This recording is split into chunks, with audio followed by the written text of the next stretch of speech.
Bonsoir à tous les WeSeeders. Je suis ravi de vous retrouver pour ce nouveau live sur WeSeed. Malgré la situation actuelle, on a décidé quand même de poursuivre nos bonnes vieilles habitudes. Donc, durant les prochaines semaines, normalement, tous les jeudis, vous aurez un live. Et les premiers à passer l'épreuve du live, ce sont les dirigeants, le dirigeant Vincent, un des deux cofondateurs de Pure, etc. Vincent, je te laisse te Oui, présenter. oui, bonjour à tous les Wikideurs. Merci d'être là et de m'écouter. Vincent Viau, je suis le cofondateur de l'enseigne Pure, etc. Et donc, je vais me prêter au jeu du live. Dans effectivement ce contexte un petit peu particulier. Et donc, je tenais déjà aussi à m'excuser, mais on fait comme on peut, parce que on aurait aimé qu'Héloïse soit là également, qu'on le fasse tous les deux. Mais on est confinés comme vous et on est voilà, associés dans la vie privée comme dans la vie personnelle, enfin dans la vie professionnelle, et on doit garder notre enfant. Et donc, c'est elle qui s'y est collée. Voilà. Mais donc, on aurait aimé être là tous les deux avec vous pour vous parler du concept parce qu'elle en parle aussi très bien.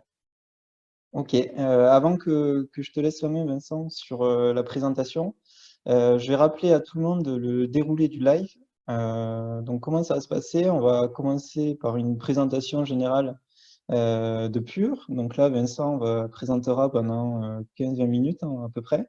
Et ensuite, on passera à la phase de questions-réponses, comme vous avez peut-être l'habitude. Donc, si vous avez une question à poser, n'hésitez pas à la poser directement dans l'onglet Q&A qui se situe tout en bas de votre écran normalement. Et donc là, enfin, Vincent plutôt se chargera d'y répondre une fois que la présentation sera terminée. Voilà, donc maintenant je te laisse la main, Vincent, pour le partage d'écran et pour la présentation. Hop, mince. Normalement, c'est bon là pour Ouais, toi? c'est bon, tu peux y aller. Ok, très bien. Alors, juste un petit point avant de commencer sur la situation de gestion du Covid. Donc, on a fait une newsletter avec WeSeed sur le sujet. Donc, voilà, moi, je vais dérouler la présentation parce que je veux qu'on parle de l'enseigne et je veux qu'on parle de son développement et du futur. Mais voilà, je reviendrai à la fin de cette présentation sur la situation et puis vous pourrez aussi y revenir dans les questions-réponses. Mais voilà, là, on va se projeter sur l'avenir et sortir un petit peu de ce sujet coronavirus. Euh, alors, tout d'abord, etc., qu'est-ce que c'est, d'où ça vient? Donc, comme je l'expliquais, ça a été fondé par Héloïse, mon associé, et moi-même en 2011. Donc, on va vers nos 10 ans. C'est l'année voilà, qui va nous amener à nos 10 ans. Donc, on est très contents. Et donc, Pure, etc., ça émane en fait vraiment d'un constat qu'on a fait que notre société tourne pas forcément dans le bon sens à tous les niveaux et qu'il faut essayer d'en changer. Et qu'est-ce qui crée le plus de difficultés aujourd'hui pour nous? Ces différentes crises écologiques, sociales, voilà, en France, mais aussi dans le monde entier. C'est la société de consommation, la consommation de masse qui est devenue folle en 30, 40 ans. Et donc, il faut changer ça, il faut revenir vers quelque chose de plus durable, de plus bienveillant. Et nous, le constat qu'on fait, c'est dans la consommation, quel est le bien de consommation qu'on consomme le plus tous les jours, que chaque être humain fait au moins une fois par jour, c'est manger. C'est manger parce qu'en fait, voilà, c'est un besoin vital qui est devenu après voilà, un besoin de consommation. Et donc, pour nous, agir sur l'alimentation, c'est en fait, c'est de par là qu'on peut changer le monde. Et on le voit hein, aujourd'hui, voilà, que les choses qui sont les plus désastreuses pour la planète viennent souvent de l'agriculture intensive, de la surpêche, etc. Et donc, c'est pour ça que nous, on veut, avec Pure, etc., à notre humble niveau, proposer des solutions plus vertueuses pour s'alimenter différemment. Alors forcément, c'est pas simple de s'alimenter tous les jours de manière parfaite. L'idéal, ce serait de faire la cuisine nous-mêmes, d'avoir notre potager. Ça, c'est plus possible aujourd'hui hein, dans le monde dans lequel on vit. Et donc, ce qui est normal, et nous aussi, on n'y arrive pas. Et donc, il faut qu'il y ait des solutions pour faire ça. La restauration en est une, la restauration rapide, la restauration traditionnelle. Et c'est pour ça que notre concept, c'est voilà, de proposer une restauration qui va être gourmande et vertueuse pour nos clients. Alors, très important le côté gourmand, parce qu'on ne veut pas que la restauration vertueuse soit assimilée à des choses fades, sans goût, etc. Et donc, c'est pour ça que c'est quelque chose qui est très important pour nous. Et donc, pour défendre cette restauration vertueuse, on va s'appuyer en fait sur nos valeurs. qui sont trois valeurs chez nous, très importantes. Pardon. La première, c'est le bon goût. Donc, le bon goût, c'est autour de deux gros engagements qui sont très forts et qui ont toujours été chez nous depuis maintenant presque 10 ans. Le premier, c'est forcément la cuisine artisanale, gourmande, comme je l'ai expliqué. Donc, tout est fait maison par notre propre cuisine, par nos propres cuisiniers, pâtissiers, diplômés. Il n'y a pas un produit industriel qui est fait. Et donc, ça, c'est quand même aussi quelque chose d'assez engageant, engagé et qui est fondamental chez nous. Et bien sûr, qui dit cuisine dit ingrédients frais, bruts, de saison, en direct des producteurs. Il n'y a aucun produit surgelé, on ne traite pas thermiquement les produits, on ne rajoute pas des conservateurs. Donc, on est vraiment sur une approche qui va être la plus qualitative possible. Et c'est ça qui, pour nous, va permettre aux clients de prendre du plaisir, de consommer et aussi d'être différents parce que malheureusement, on le sait aujourd'hui, en restauration, il y a minimum 70% de ce que vous pouvez consommer, que ce soit dans du traditionnel ou dans du rapide. 70% c'est du réchauffé, c'est du surgelé, ça vient de l'industrie. Voilà. Et donc ça, nous, on n'en veut pas chez Pure, etc. Ensuite, donc la deuxième valeur très forte pour nous, c'est le bon sens. Et là, on va s'appuyer sur deux engagements aussi. La première, c'est voilà, c'est ce que je disais, c'est aussi le côté qualitatif, mais aussi protection de l'environnement, le soutien à une agriculture paysanne, le plus possible bio. Mais quand on ne peut pas raisonner, voilà, la politique d'approvisionnement chez nous, c'est local et bio quand on peut. Sinon, ça va être du local au raisonné, ou alors dès par contre qu'on s'éloigne, on va être sur du bio et souvent même du bio équitable. Voilà, donc ça c'est très important. On travaille avec des producteurs depuis maintenant presque 10 ans, avec qui on grandit et on en est fiers. Et on est en train de plus en plus aussi de certifier des produits en bio, nos pâtisseries, etc. Donc voilà, on est parmi aussi les premières enseignes de restauration à être quasiment bio. Et notre objectif, comme on précise dans le plan de développement, c'est de le devenir d'ici quelques années. La démarche, le deuxième on va dire engagement fort, c'est la démarche zéro déchet. Donc ça, pareil, ça fait partie de notre ADN. On l'a créé en 2012, quand on a lancé la consigne, on était les premiers, le bocal en verre consigné. Donc c'est vraiment très, très caractéristique de la marque Pure, etc. Voilà, il n'y avait personne d'autre à côté. Il y a encore très peu de monde aujourd'hui qui sont sur de la consigne, alors ça commence à émerger sur des emballages à emporter ou en livraison. Mais voilà, on est précurseur là-dessus et on va encore plus loin puisque depuis quelques mois maintenant, on a éradiqué complètement les gobelets jetables. Voilà, quand même ils étaient en PLA, en compostable, on a arrêté ça. Et on est reparti aussi sur des bocaux consignés pour les gobelets boissons, voilà, plus couverts jetables. Donc c'est vraiment très important chez nous et c'est à tous les niveaux. En cuisine, on trie tout ce qu'on peut, on recycle le métal, le verre, etc. Donc ça, c'est très important aussi. Et c'est pareil, voilà. On y va à fond sur ces aspects-là. Et contrairement à d'autres, malheureusement, qui ne jouent pas le jeu. La dernière valeur qui est aussi fondamentale, c'est le bon cœur, qui tourne autour de deux engagements. Le premier, c'est le côté inclusif, la carte qui va être flexitarienne. C'est très important que personne ne puisse pas venir consommer chez nous, et puisque tout le monde a le droit à de la restauration vertueuse. Et bien sûr, évidemment, nos engagements qui vont être écologistes vont faire qu'on veut limiter la consommation de viande. En tout cas, que si on en consomme, on consomme de la bonne viande. Et c'est pour ça qu'on va proposer toute une gamme de produits qui vont être complètement végétaux, végétariens, etc. Et pour les gens qui le veulent, du poisson pêche durable, ou de la viande biologique ou au moins label rouge et garantie sans OGM, et bien sûr française. Voilà. Le deuxième aspect, le deuxième engagement de cette valeur, ça va être aussi le commerce équitable. Alors là, c'est vraiment au très large sens du commerce équitable, aussi bien le travail qu'on fait avec nos producteurs locaux juste à côté, mais également, comme je l'expliquais, les produits qui viennent de plus loin, on va décider de les approvisionner en commerce équitable, certifié. On va travailler également sur le côté solidaire avec des gens en réinsertion, des gens des immigrants qui n'ont pas de travail, on va les faire travailler, etc. Donc on a des forts engagements. Et aussi le dernier exemple que je peux donner, c'est que tous les invendus ou les restes vont être fournis notamment en cuisine à la banque alimentaire ou au Resto du Cœur. Donc régulièrement, on fait des dons quand on a ce genre de perte. Voilà.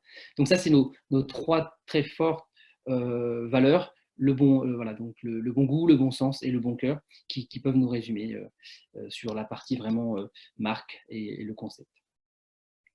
Donc maintenant voilà que les valeurs et l'ADN est posé, qu'est-ce que c'est concrètement Purel etc. aujourd'hui? C'est un réseau de 10 cafés-restaurants qui vont être approvisionnés par une cuisine artisanale qui est située à Strasbourg. Donc je le répète, où tout est fait de manière artisanale dedans, avec des produits qui vont être, comme je vous l'expliquais, quasiment à 70% bio, de saison, l'objectif de zéro déchet. Donc c'est un groupe qui maintenant fait à peu près 4,5 millions de CA enseignes sur l'année précédente.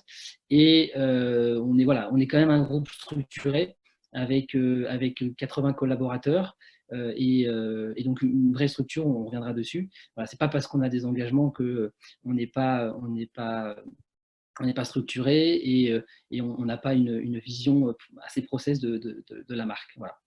Euh, donc, maintenant, je vais passer à présenter l'offre. Alors, le mieux pour en parler de l'offre, c'est de vous montrer des photos. Donc, on a vraiment une large gamme.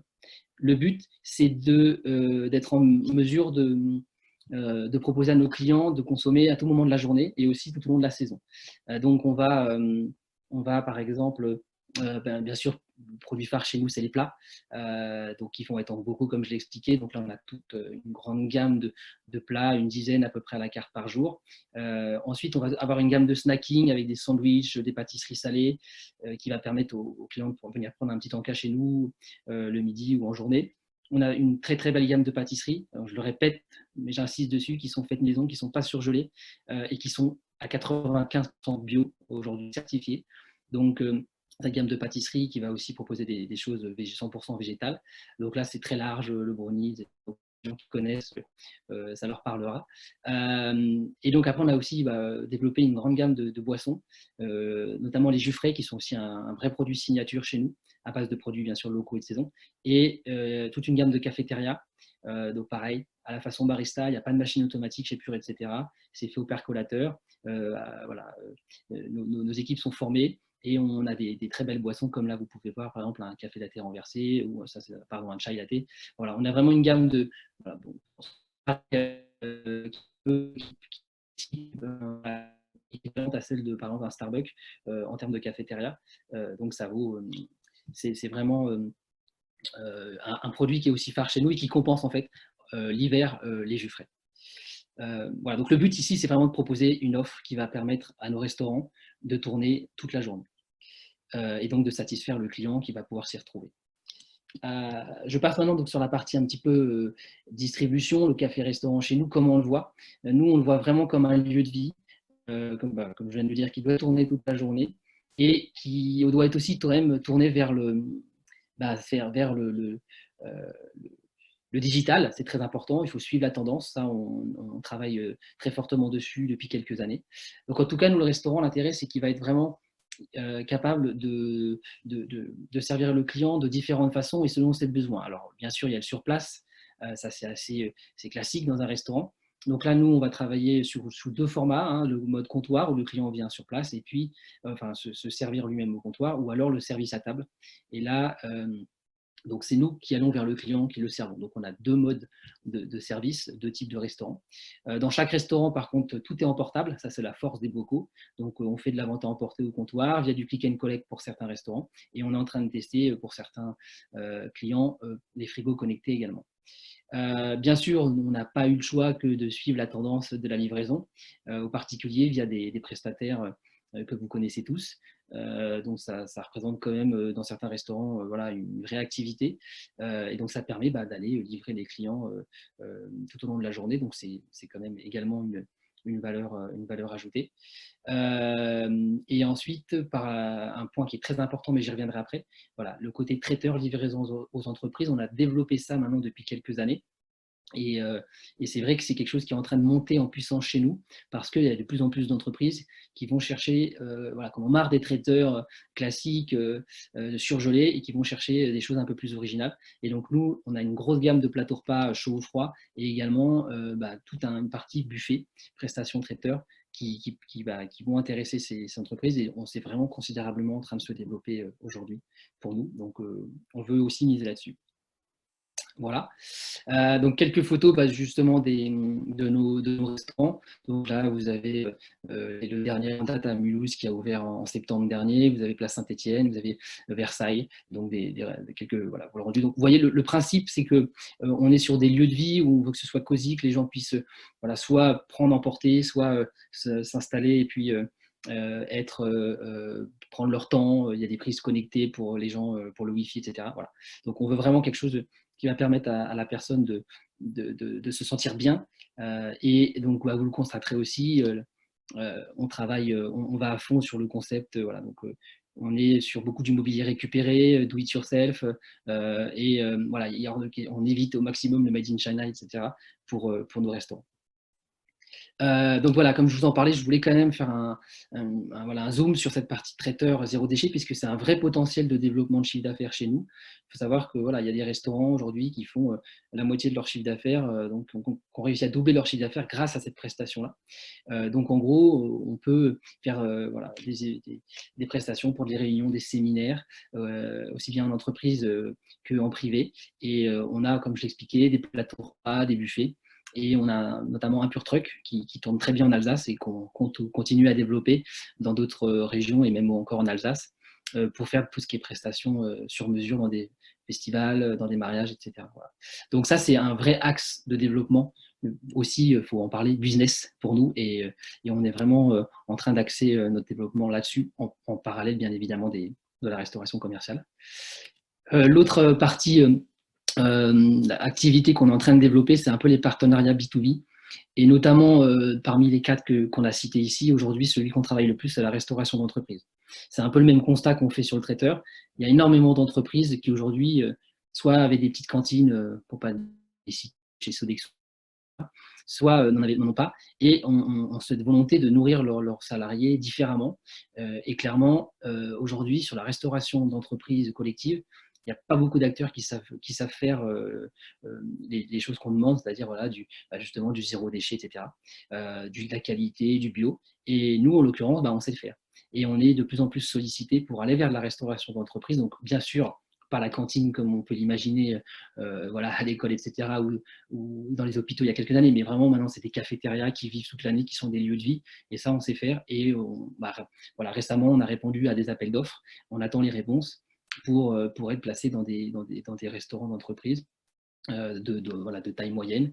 Et clairement, voilà, on sent que la demande est là et c'est un vrai axe de développement pour nous dans les années à venir. Et également dans les hôpitaux, hein, c'est pour ça qu'on a cité aussi la santé ici, puisque des cafétérias d'hôpitaux peuvent être intéressés par nos prestations. Puisque je le répète, voilà, ce qui est important aussi dans notre concept, c'est que comme c'est cuisiné dans une cuisine externalisée, on n'a pas besoin d'avoir une cuisine au sein de l'établissement, du site, et donc c'est vraiment aussi un avantage pour ce genre de clients qui, eux, n'ont pas forcément la surface et l'infrastructure pour mettre des cuisines. Donc, nos bocaux s'y prêtent parfaitement.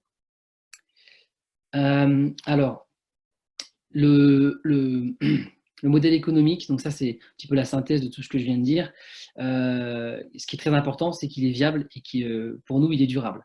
On y reviendra peut-être dans les questions, mais voilà, c'est fondamental de se dire qu'aujourd'hui, Pure, etc., on va vers notre 10e année. Voilà, on n'a pas forcément connu un développement exponentiel, mais en l'occurrence, on est encore là. Et pour nous, ce qui a été le plus important, c'est qu'on n'a jamais fait un compromis sur la qualité des produits et sur nos valeurs. Au contraire, on a renforcé nos valeurs, on a renforcé la qualité, les engagements qu'on avait. Le bio en est un très bon exemple, puisque voilà, petit à petit, on référencie du bio et on veut continuer à y aller. Le zéro déchet également. Et l'objectif, c'est de tirer vers le haut la restauration et de nous tirer voilà, par la même occasion vers le haut. Et donc voilà, ce qui est important, c'est qu'aujourd'hui, l'enseigne, le groupe, a atteint son point d'équilibre. Ça a été un peu plus long que prévu parce que justement, on n'a pas pris les raccourcis en termes de marge. On aurait pu aller chercher des marges en réduisant la qualité des produits, évidemment. À côté de ça, effectivement, d'autres enseignes peuvent avoir des rentabilités meilleures que nous, mais ce n'est pas la vision qu'on a de l'entreprise et ce n'est pas la vision qu'on a de la restauration ou même de l'économie. Voilà. Pour nous, cette vision court-termiste, c'est celle qui nous a amené là où on est aujourd'hui, dans une situation très compliquée et qui va s'empirer si on ne réagit pas très vite. que ce soit en termes écologiques, économiques ou social. Et donc nous, on veut changer de logiciel. Et c'est ce qu'on fait depuis 10 ans. Et certes, on n'a peut-être pas connu un développement de 50 restaurants en 10 ans, mais on en a une dizaine. Et on veut continuer à se développer sur cette base-là, qualitative et, le mot le plus important, durable. Voilà. Donc aujourd'hui, on est rentable, donc ça c'est très important. On représente quand même 4 millions de CA enseigne. On a un vrai savoir-faire qui a été développé, ça c'est presque, je pense, ce qui est le plus important chez nous, cet actif, que ce soit en termes de recettes, de gestion de restaurant. Voilà, la cuisine aujourd'hui c'est quand même 700 000 bocaux, plus 700 000 pâtisseries, donc c'est quand même des beaux volumes. Cette cuisine, elle est également rentable depuis une année maintenant. C'est le nerf de la guerre, c'est le cœur de Purée, etc. Donc c'était le point clé, et donc ça y est, on l'a fait. Et comme je l'avais expliqué, 10 restaurants, donc 5 en succursale, 5 en licence de marque. On est implanté majoritairement, on va dire, dans le Grand Est, c'est là où on est né, donc Strasbourg et Mulhouse, mais également donc à Versailles, 2 à Paris et puis à Marne-la-Vallée. Voilà. Ce qui est important, c'est que aussi depuis toutes ces années, on a vraiment travaillé sur les process, le logiciel, les flux de l'entreprise. On est quand même une équipe qui est structurée. Comme c'est le dernier point, voilà, on a un responsable administratif, on a un animateur réseau, on a une directrice de cuisine. On est vraiment structuré et on a également donc intégré tous les flux de l'entreprise via de la digitalisation, pardon, qui nous est maintenant permise via des solutions dédiées restauration, etc. Donc voilà, on est structuré pour faire le x5 sur notre activité qu'on veut faire dans les 5-6 prochaines années. Voilà. Donc ça, c'est vraiment important, c'est qu'aujourd'hui, l'enseigne est à l'équilibre et l'objectif, c'est qu'en développement, le nombre de restaurants, c'est ce qu'on veut faire, ou l'activité, le chiffre d'affaires des restaurants et de la cuisine, on va forcément devenir plus rentable et enfin générer de l'autofinancement et nous permettre d'accélérer notre développement. Voilà. Le savoir-faire est là, la base est là. Maintenant, il faut qu'on déroule. C'est l'objectif de cette levée de fonds. Donc ça me permet de passer justement au plan de développement. Alors, il a été pensé par le comité stratégique, donc des gens qui nous accompagnent qui est depuis 2012, et puis aussi des consultants extérieurs. L'idée, c'est d'avoir une première phase, donc via cette levée de fonds de 300 000 euros grâce à vous et WeSeed. Là, l'idée, c'est vraiment de finir de consolider, de préparer le développement. Donc, notamment, on va y revenir sur la partie communication et sur le recrutement d'un responsable, mais également d'entamer le développement, notamment dans le Grand Est. Et là, par exemple, on est en train de chercher des locaux sur Nancy et sur Metz, on en a identifié plusieurs. Alors bien sûr, le coronavirus fait que c'est en stand-by, mais en tout cas, l'objectif, c'est que d'ici fin d'année, on soit en mesure d'ouvrir de nouveaux établissements et de préparer aussi ceux pour 2021. Donc là, cette phase de consolidation, elle est vraiment là pour finaliser la préparation. Et à court terme, c'est pour ça qu'on a besoin de la levée de fonds. En parallèle de ça, bien sûr, on prépare la suite, le développement, où là, on va accélérer. L'idée, c'est, voilà, d'ici 2025, sur le même modèle qu'on sait faire, multiplier par 5 le réseau en termes d'implantation et en termes de chiffre d'affaires. Donc là, ça va nécessiter de l'ouverture de restaurants, de continuer de structurer bien évidemment l'enseigne en recrutant les gens pour la gérer. Bien évidemment, à un moment donné, une fois que la cuisine sera saturée de Strasbourg, il faudra en réouvrir une deuxième. Bien sûr, on va attendre le maximum. L'idée étant on sature vraiment la cuisine de Strasbourg pour que le jour où on ouvre la cuisine nouvelle, donc ce sera 2023, aux alentours 2023, à ce moment-là, on puisse retransférer en fait directement des restaurants de la cuisine de Strasbourg sur la nouvelle cuisine pour qu'elle soit le plus rapidement rentable. Et bien sûr, en parallèle de ça, ouvrir dans la zone où elle sera implantée. Voilà, alors, donc là, juste, je prépare les questions, mais on a mis par exemple l'ouverture de la cuisine sur Nantes, mais ce sera bien sûr analysé au moment venu et en fonction de l'implantation la plus pertinente qui soit par rapport à notre développement. On a un plan, mais voilà, on pourra adapter ça et c'est pas forcément Nantes, là c'est plus un schéma illustratif. Et puis donc pour voilà, l'avant-dernier slide, pour vous dire à quoi vont servir ces 300 000 euros. Comme je commençais un petit peu à vous l'expliquer, c'est pour consolider. Donc concrètement, ça va servir à quoi à recruter un responsable marketing et communication. C'est vraiment une compétence qu'on n'a pas encore chez nous et qu'on a fait nous-mêmes, mais à un moment donné, il faut qu'on se renforce là-dessus. Donc ça, c'est l'objectif. La mise en place du plan marketing et communication qui va aller derrière. Le lancement du recrutement d'un développeur réseau, bien sûr, pour accélérer, comme je l'expliquais, en 2021. Et puis ensuite, toute la partie consolidation, voilà, cuisine, etc. On pourra y revenir si vous voulez. Et enfin, donc, bien sûr, le nerf de la guerre, ouvrir de nouveaux restaurants, comme je vous l'expliquais. L'idée étant d'attaquer le Grand Est en priorité, mais évidemment l'Île-de-France, puisqu'on y est déjà aussi. Et là, on veut ouvrir plusieurs restaurants dans les mois qui viennent. Alors, pour finir, sur les projets en cours, malgré le Covid, voilà, comme vous l'expliquez, bien évidemment, le Covid va nous impacter, mais nous, l'objectif, c'est qu'on se prépare, en tout cas pendant ce temps-là, à la reprise. Voilà. On ne veut pas que ça nous freine, ça va nous ralentir, mais on ne veut pas que ça nous arrête, et ça ne sera pas le cas.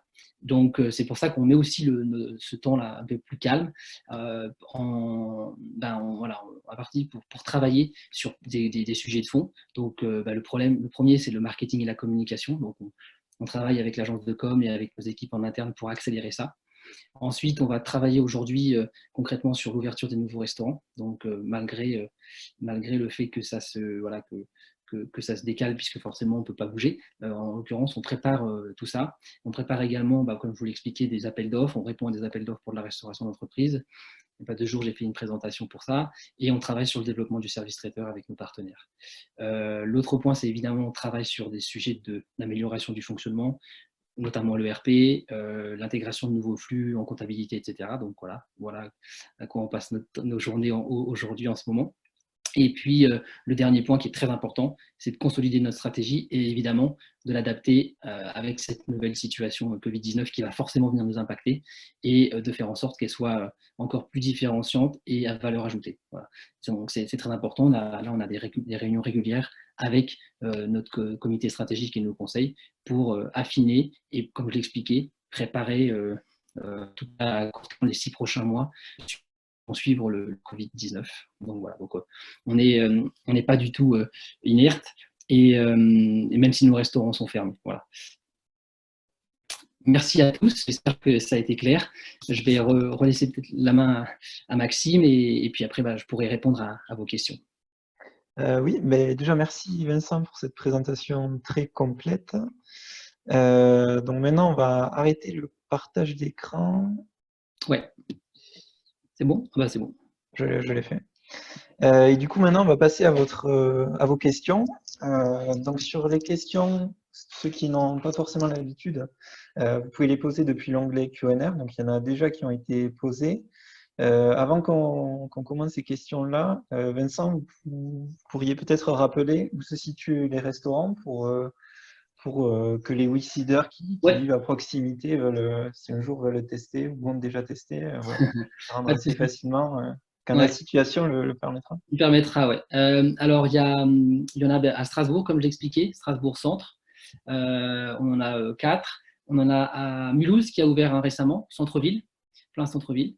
Ensuite, on en a en Île-de-France, donc les 2 dans Paris-Centre, donc à rue des Jeuneurs et rue de Sedaine, donc c'est dans le 2e et dans le 11e arrondissement. Ça, c'est des partenaires qui les gèrent, franchisés, enfin licence de marque, pardon. Et ensuite, on a un restaurant à Versailles également, pour s'il y a des gens qui sont dans la région, et 2 restaurants qui sont dans le parc de vacances Village Nature. Voilà, donc ça, c'est à Marne-la-Vallée, c'est à l'est de Paris. Ok. Voilà pour les informations. Merci. Bon, maintenant, on va passer aux questions. Donc là, on a 2 questions sur le même thème, sur le thème de la logistique et des transports. Donc je vous les lis, Vincent. Bonsoir, comment envisagez-vous la logistique sur le plan technique et versus vos valeurs?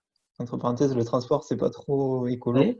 Et une question qui va avec, de même, comment garantir une vraie qualité produit, en particulier pour les pâtisseries qui voyagent plutôt mal? Alors, c'est une bonne question et puis on me la pose régulièrement. Alors, moi, en transparence, je raconte toujours la petite histoire de la cuisine de Créteil, parce que nos actionnaires Wixiders du début le savent. on a, nous, à l'époque, voulu respecter à 100% nos valeurs. Et quand on a été sur Paris, on a ouvert une cuisine à Paris, à Créteil. Et cette cuisine, en fait, on s'est aperçu que pour une si petite enseigne, gérer 2 cuisines artisanales de cette taille-là, c'était ingérable en termes de qualité, justement, et en termes même d'approvisionnement sur le site de Paris. C'était très compliqué. Et donc, avec les conseils de Wicid et des gens qui nous accompagnent, on a décidé de fermer cette cuisine en 2016, alors qu'elle avait ouvert en 2014, et justement de tout recentraliser euh, sur Strasbourg, parce que sinon, ça ne pouvait pas économiquement et organisationnellement fonctionner. Donc, on a testé ça, on peut le dire, on a testé, ça n'a pas marché, c'était dans le timing pas faisable. Par contre, comme je l'ai expliqué pendant la présentation, à jour, il faudra qu'on le fasse. Mais donc, du coup, voilà, on a essayé, ça ne fonctionne pas. Et en fait, pour nous, dans les valeurs, en fait, évidemment que si on peut, on évite le transport. C'est d'ailleurs pour ça qu'il y a des produits qui sont en restaurant, par exemple en Ile-de-France. Quand on peut les approvisionner en local, évidemment qu'on le fait. Les fruits et légumes, les boissons, les jus frais, tout ça, pour les jus frais, on fait ça en local. Par contre, tout ce qui est transformé par la cuisine, forcément, ça vient de la cuisine de Strasbourg. Et là, par contre, on a monté une logistique qui, justement, est la moins impactante en termes de bilan carbone. Comment on a fait? Tout simplement, on a des produits qui se conservent longtemps grâce à des techniques de conservation, alors pas de traitement thermique, mais bon, pour ne pas le dire, du sous-vide. Et par exemple, nos bocaux peuvent avoir des DLC qui montent jusqu'à entre 10 et 15 jours. Et donc, en fait, on ne fait que 2 livraisons de nos restaurants par semaine. On n'est pas sur de l'ultra frais, on est sur du frais. Et c'est ce qui nous permet de livrer que 2 fois par semaine et donc de limiter notre impact carbone. Deuxièmement, avec le principe de la consigne, les camions rentrent souvent chargés, puisque on livre des bocaux pleins et ensuite on va récupérer les bocaux sales et on va les re-remplir en cuisine, donc il faut qu'ils reviennent. Donc déjà, on optimise, parce que des camions qui roulent à vide en France, il y en a plus d'un. Nous, au moins, on permet d'optimiser ces transports-là et d'éviter du gaspillage, etc. Voilà, donc en fait, on essaie de limiter ça en travaillant sur limiter nos livraisons. Et puis après, c'est aussi une question de perception. Strasbourg-Paris, effectivement, ça reste, c'est pas local, mais ça vient pas de Chine, de Tunisie ou même de Grande-Bretagne, ou d'Allemagne. Ça reste de la France et ensuite, ça reste quand même assez à proximité, quoi. C'est pour ça qu'aujourd'hui, pour nous, il est hors de question d'aller ouvrir un restaurant à Nantes ou un restaurant à Marseille, parce que là, on serait pas très, très cohérent. Voilà. Donc après, c'est une question aussi de faire des compromis sur cette partie-là, en se disant évidemment, on pourrait faire encore plus local, mais en l'occurrence, ça ne fonctionnerait pas. Voilà. Et pour la qualité des pâtisseries, là, je rassure, ça fait maintenant plus de 4 ans qu'on on livre les restaurants parisiens comme ça. Et en fait, il faut savoir qu'on développe, nous, les produits avec l'équipe R&D pour que ces produits aient une longue DLC, se conservent bien, ne s'abîment pas pendant le transport. En fait, donc c'est là où je parle de savoir-faire. Nous, quand on développe une pâtisserie, on ne va pas la vendre le jour même. Hein. Elle va devoir être conservée pendant plusieurs jours, être découpée par les participants. Donc, il y a un vrai process R&D. Et du coup, c'est ça qui permet de garantir la qualité des produits. Voilà. Et je pense qu'il y a certains clients qui doivent se dire que des fois, effectivement, sur des nouveaux produits, il peut y avoir des petits ajustements liés à tout ça. Mais voilà, c'est aussi ça, le fait maison, etc. Ok, ok, oui, c'était très clair. Pour revenir sur cette cuisine, donc qui est située à Strasbourg, est-ce qu'elle peut encore desservir de nouveaux restaurants? Est-ce qu'elle est saturée? Voilà. Alors non, justement, ça c'est ça qui est très important, c'est qu'elle est aujourd'hui, on livre 10 restaurants, on est à peu près à 1 million, 1,5 million de chiffre, enfin 1,3 million de chiffre d'affaires. L'objectif, c'est de faire x2 sur cette cuisine. Donc, elle est capable de livrer une vingtaine de restaurants. Et donc, c'est l'objectif là dans les mois et dans les années qui viennent, bien évidemment. Donc, ça, c'est bien. Ça nécessitera quelques petits investissements, mais pas une cuisine entière, bien évidemment. Et c'est ça qui est important. Et c'est pour ça que je l'expliquais aussi. La cuisine est rentable et maintenant, chaque nouveau restaurant qui va arriver et va apporter du chiffre d'affaires et de la rentabilité à cette cuisine, en plus de la rentabilité au réseau. Donc, c'est ça qui est hyper important dans la situation dans laquelle on est aujourd'hui économiquement. Voilà. Et donc, l'idée, c'est que à partir de 20-25 restaurants, là, on commencera à se projeter sur une nouvelle cuisine pour ensuite développer le réseau. Ok, donc une cuisine déjà rentable qui peut absorber de De nouveaux nouveau, ouais. futurs On restaurants. peut faire x2 Ok. en gros. Ok. Là, on a une question. Alors, une question de JC Samine, donc il parle de la valorisation. Donc là, je vais me permettre de répondre. Donc la valorisation, comme vous le savez peut-être, c'est une information qui est réservé aux WeSeeders qui ont un compte validé. Voilà, donc comme ce live est visible par tous, je vous laisserai aller de vous-même sur la page du projet et normalement en haut à droite vous avez un petit cadre avec le détail de l'opération et vous y retrouverez la valorisation pré-monnaie de la société. Ensuite, on a une autre question. Bonsoir à nouveau, vous évoquez 2 restaurants à licence de marque. Est-ce un axe, voire une priorité pour votre objectif de 50 restaurants? Alors, l'idée, c'est de se développer sur un modèle mixte entre de la succursale et du partenariat de licence de marque. Donc, on travaille sur ça. Ce qu'on constate, donc, c'est que on a quand même plus de facilité le concept étant assez exigeant à développer, enfin voilà, plus de facilité à développer et gérer des restaurants en succursale, contrairement à ce qu'on pourrait penser. Et donc, dans le modèle qu'on a fait, on est à peu près à 60-40, 60% de licence de marque et 40% de partenariat. Voilà. Après, je ne vous cache pas qu'on est en train de travailler avec notre comité stratégique et nos conseils pour voilà, peut-être continuer d'adapter et de rendre plus pertinent ce modèle de développement, pas en termes de volume de restaurants, mais en termes donc, de façon de faire. Et là, on est en train de réfléchir à comment justement on pourrait faire pour permettre le développement de notre enseigne plus facilement, de l'ouverture de restaurants plus facilement, donc peut-être avec un modèle mixte entre la succursale et le développement de partenariats en licence de marque.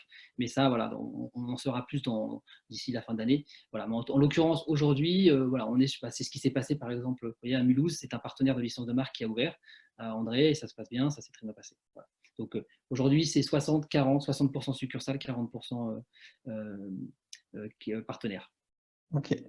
Alors, depuis le début de votre présentation, vous parlez souvent de votre comité de direction, votre comité stratégique. On sait que c'est important pour les entreprises d'être accompagnées. Est-ce que vous pouvez nous en dire plus sur votre organisation, sur le Ouais. fonctionnement? Alors, ça, c'est vrai que depuis quelques années, on s'est pas mal structuré, depuis 2016 notamment. Et là, encore une fois, grâce aussi à WeSeed. Donc, on a ce qu'on appelle un comité stratégique, nous, qu'on voit au minimum tous les trimestres, mais même souvent plus souvent. Et là, c'est un peu un comité de sages avec des gens qui viennent de grands groupes industriels, notamment Bongrain, ou alors un investisseur qui a fait beaucoup d'investissements dans son passé. Et eux, voilà, l'idée, c'est qu'ils nous accompagnent sur la partie stratégie. Ils valident aussi des gros engagements, emprunts, etc. Donc ça, c'est très important de les avoir parce que ça nous évite des fois de sortir du cadre. Et puis, ils nous challenge, donc ça, c'est aussi important. Et on a donc une autre personne donc, qui est là plus comme un mentor et qui nous accompagne depuis 2016, qui participe à ce comité stratégique aussi. Et c'est lui qui nous a aidé à nous restructurer en 2016, à prendre des bonnes décisions et qui nous a permis aujourd'hui d'arriver sur une enseigne qui est rentable et qui va se développer. Donc voilà, le travail qu'on a fait depuis quelques années. Et donc, pareil, lui, il nous accompagne à ce niveau-là. Donc, des fois, un peu plus opérationnel aussi. Donc, c'est très intéressant. Parce en dessous du comité stratégique, on a donc un comité de direction. Donc là, c'est nos encadrants principaux. Donc, on a notre responsable administratif, comme je l'ai cité, Fabien. On a les financiers, pardon. On a la directrice de cuisine, Stacy. Et puis, l'animateur réseau qui gère les restaurants avec moi, Brian. Et bien sûr, Héloïse et moi. Voilà. Donc, ça, c'est le comité de direction. Donc là, on se voit régulièrement, au moins une fois par semaine. On échange sur les projets. Et voilà, on a des conseils plus opérationnels qui viennent nous conseiller aussi à ce niveau-là directement quand on a des projets très importants de développement. Et notamment, par exemple, là, on est en train de structurer tout ce comité pour valider la décision d'ouverture de restaurant, que ce soit en partenaire ou en licence de marque. Voilà, on aura tout un process pour ne pas se tromper, en tout cas se tromper le moins possible quand on ouvrira des restaurants. Ok, merci. Une autre question de JC Samine. Puisque vous réalisez déjà 4,5 millions de chiffre d'affaires, pourquoi ne pas utiliser de la dette pour vous financer ou vous financer via BPI? Oui, alors ça, c'est une bonne remarque aussi. Surtout que si vous avez accès au compte comptable, on n'est pas tant endetté que ça. On n'a pas un gros ratio d'endettement. Mais nous, le but, c'est justement de faire un effet levier par rapport à la levée de fonds. C'est un petit peu comme ça qu'on a fonctionné depuis toujours avec WeSeed.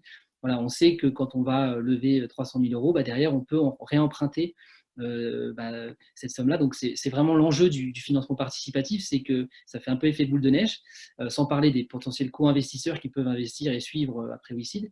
Donc, on va s'endetter aussi, évidemment, pour atteindre nos objectifs de développement.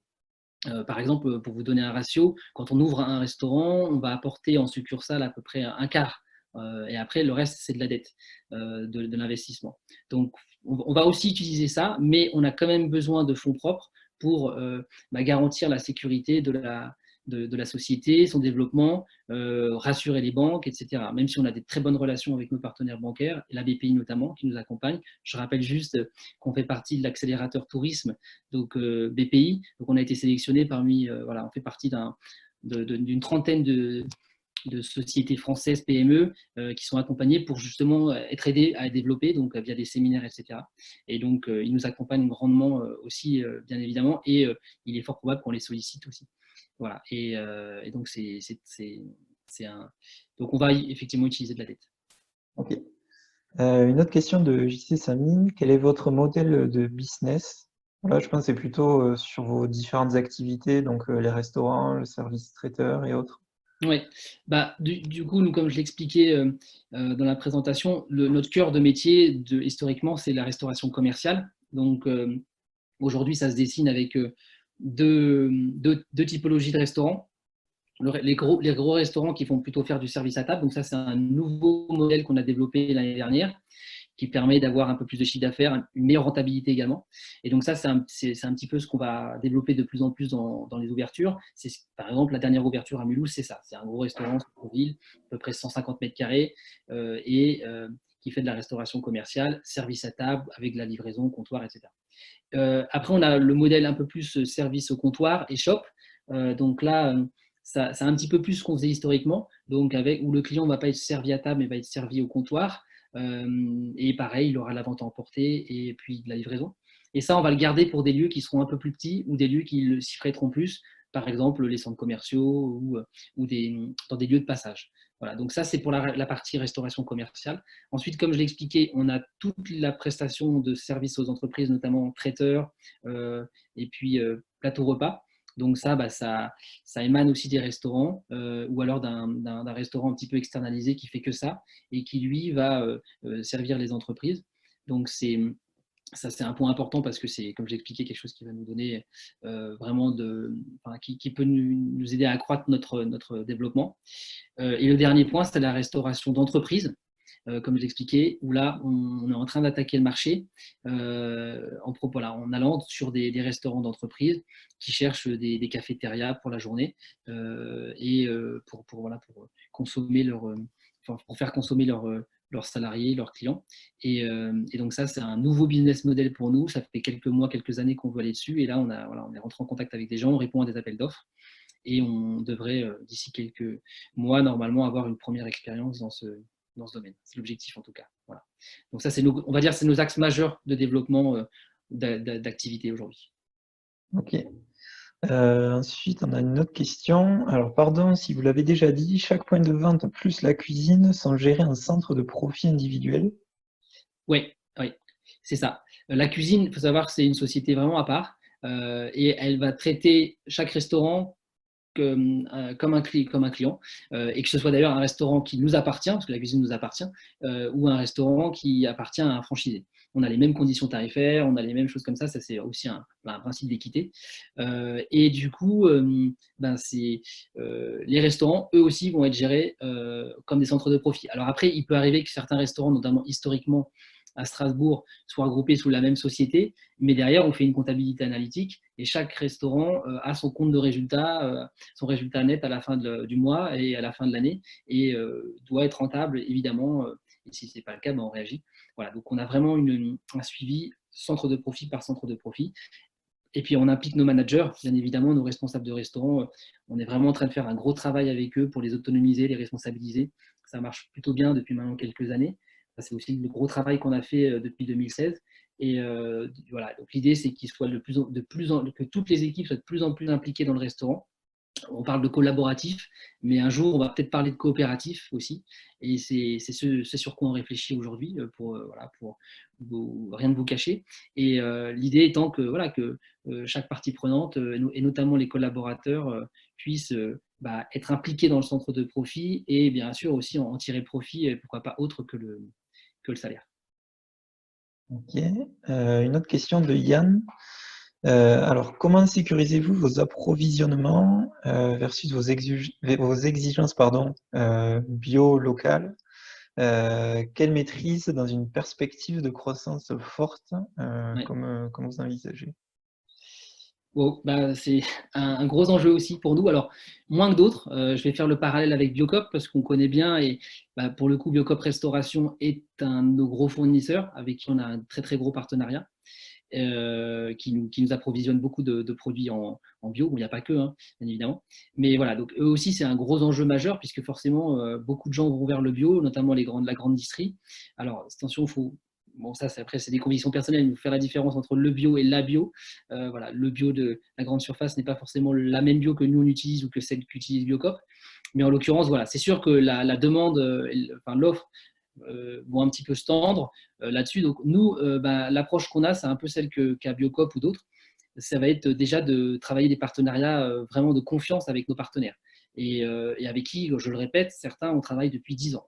L'autre approche qu'on a, mais là c'est un peu plus compliqué, c'est d'essayer de faire venir des producteurs qui sont aujourd'hui non raisonnés chez nous et essayer de les faire se transformer en bio. Donc malheureusement, on n'est pas Leclerc, on n'a pas la force de frappe de Leclerc, mais ça commence à suivre et à y réfléchir du côté de nos producteurs, notamment en Alsace. Donc ça, c'est une très bonne nouvelle.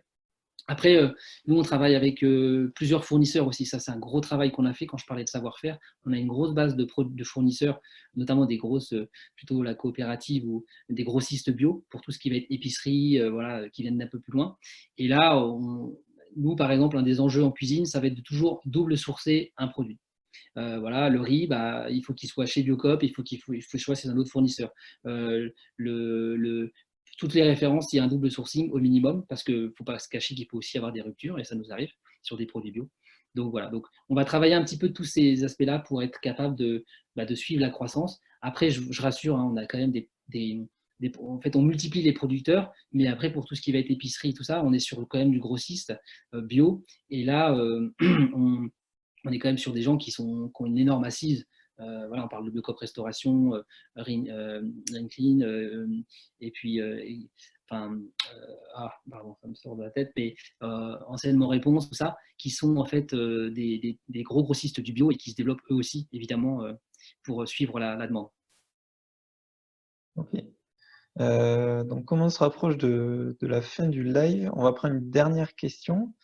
Donc, vous avez bien parlé de vos trois valeurs qui animent votre société, votre stratégie, donc le bon goût, le bon sens et le bon cœur. Qu'est-ce qui fait que vous êtes plus vertueux que les autres enseignes? Voilà. Oui, c'est alors c'est important parce que c'est vrai que on cherche à ne pas être moralisateur. Ça, c'est un point qui est important et je pense que s'il y a consensus, il peut y avoir un consensus là-dessus. Dans notre façon de communiquer, on essaie vraiment d'être dans la pédagogie, dans l'humour, mais effectivement, derrière, on porte des vraies valeurs. Et la, la remarque qu'on peut se faire, nous, notamment on échange avec des gens, ou quand on leur fait visiter la cuisine, ou quand on leur explique vraiment le concept dans le fond, c'est ah ouais, mais au final, c'est vrai qu'on ne voit pas forcément tout ce qui est fait derrière.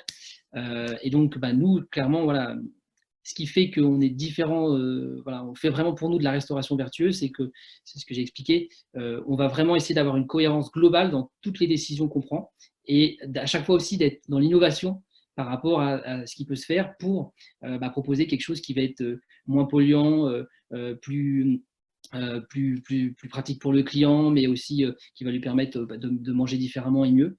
Donc voilà, ce qui est important, c'est chez nous, c'est la cohérence. Chaque décision qui est prise, elle est réfléchie et elle est prise dans l'intérêt évidemment de la viabilité de la structure, mais aussi dans le bien un peu plus au-dessus, de se dire ok, mais est-ce que si on fait ça, on ne va pas plus polluer? Est-ce que si on fait ça, on ne va pas justement renier nos valeurs qui sont là et qu'aujourd'hui notre ADN et on ne veut pas, voilà, pas de compromis là-dessus. Donc nous, ce qui est très important chez nous, c'est tout ce qu'on dit, on le fait. Et les gens, ils peuvent, voilà, je vous dis, venir voir les cuisines, et c'est le cas, les produits bio, ils sont bio, etc. Voilà, il n'y a pas de greenwashing chez nous. Donc, on est sur une approche qui est la plus cohérente possible. Après, je l'expliquais, ça ne veut pas dire que derrière, on doit être moralisateur. On essaie d'être le plus cool possible. Et je pense que si vous allez voir nos réseaux sociaux, si vous allez voir notre site internet, si vous venez au restaurant, vous ne sentirez pas ce côté austère, etc. Du tout, du tout, du tout. Mais derrière, les messages qu'on porte, ils sont malgré tout importants. Et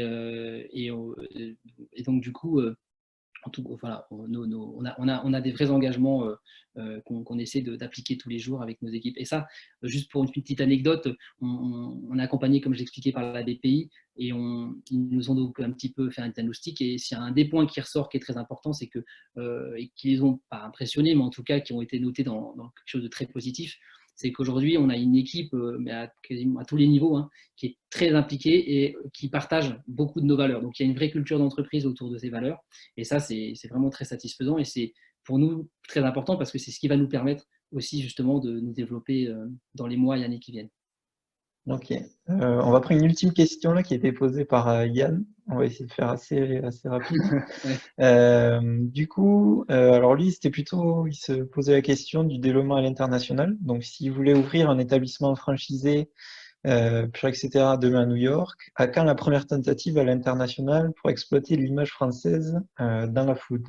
Oui, bah, c'est tentant, hein, surtout quand on sait que voilà, le vent en poupe de la French Touch, tout ça, et puis voilà, je pense que nos produits pourraient plaire à l'international, c'est sûr. Bon, déjà, on n'ira pas à New York en priorité, malheureusement, hein.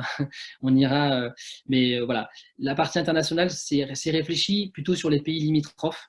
Dans un premier temps, par exemple, les francophones, donc le Luxembourg, on y pense beaucoup, et puis pourquoi pas la Belgique. Après, il y a un gros marché pour nous qui devrait être attaqué dans les années qui viennent, mais voilà, ce n'est pas la priorité parce que c'est l'Allemagne, parce qu'on sait que nos produits sont vraiment très appréciés des Allemands. On le voit à Strasbourg, on a beaucoup de clientèle comme allemande, et en plus ils sont dans la culture aussi très engagés comme nous. Donc c'est des choses auxquelles on pense, mais dans un second temps. Là, l'idée, c'est vraiment d'attaquer le Grand Est. L'Île-de-France, on est déjà implanté, mais bien évidemment qu'un jour, on aimerait aller sur l'international. Mais voilà, il faut y aller petit à petit. Et ça sera très certainement des pays francophones en premier temps, et ensuite peut-être l'Allemagne. Et après, on verra peut-être un jour, effectivement, New York, si on en a les moyens. Voilà. Ça sera 2025-2030. Ok, merci Vincent pour votre présentation, pour vos réponses.